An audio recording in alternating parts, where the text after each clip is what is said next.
So ito na guys, na naikapitan natin ating contactor. So gamit tayo ng tester. So para malaman natin na goods na talaga siya. Dapat guys, mga boss, wala siyang shorted. Pag pinagtigit, pagka inano mo yung 1 and 2 terminal. Then ngayon, itong 1 tsaka ito, kabila. Yan, dapat wala. Pag inangat mo siya, wala. Pag binaba mo, okay.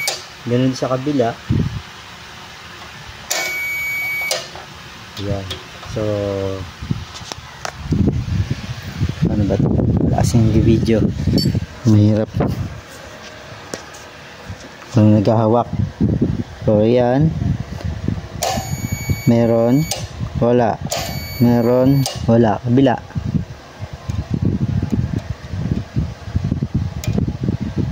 Meron. Wala. So, konektado siya rito guys. Yan. Manual. So, update ko na lang kayo sa calibration kung ilang PSI siya mag-automatic na hinto. Yan, gaganyan.